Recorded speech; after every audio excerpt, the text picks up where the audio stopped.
Here comes the white tears. All right, let's go on to the next story. Um,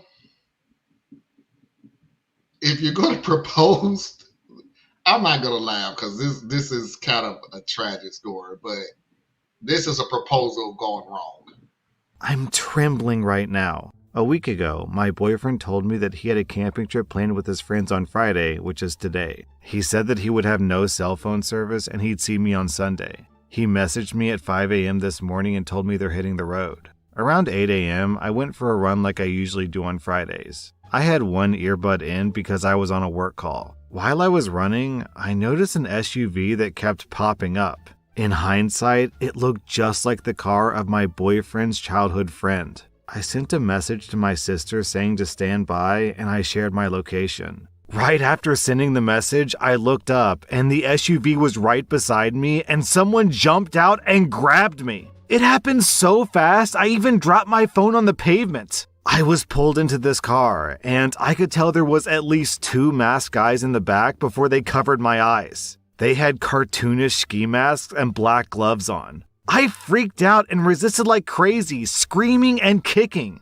All I could hear was these guys laughing, and I could feel one of them holding me down by my arms behind me, and the other was holding my legs down at the knees. I don't know how long I was in there, but I kept begging them to let me go and crying. I even admit that I peed on myself, but I don't think they noticed until we arrived at the house. They pulled me out of the car, and I was screaming for help until I was pulled into a house. When the mask on my head was removed, I was on my knees in front of my boyfriend of 2 years. He was staring at me with this confused look before he started to angrily ask his friends what was going on. As I started to adjust to what was going on, I realized my boyfriend was dressed nice and there was romantic decorations around the entryway to his house. I realized who he was and what was going on and collapsed into sobs. I probably had a 5-minute panic attack in that car on my way here and another one sitting in the entryway to his house.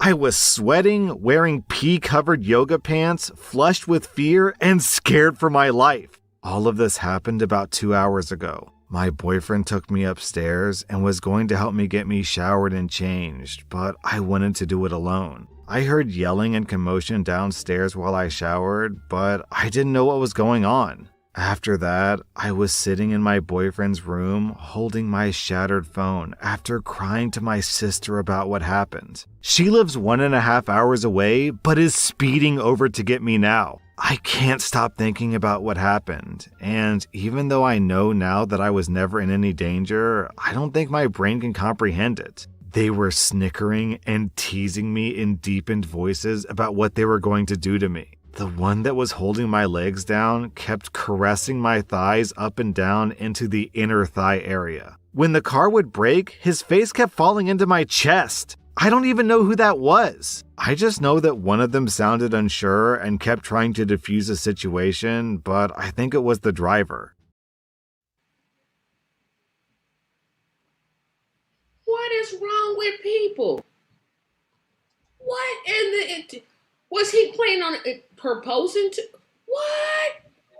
What did the 2 friends think? Gee, let's kidnap her.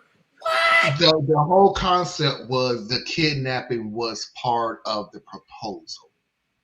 They were supposed to kidnap her. They all scared that you were supposed to take her over to the house and he was supposed to be there all dressed up to propose to her. Apparently, he picked the wrong people to do the kidnapping thing because they took the kidnapping seriously. What is wrong with people?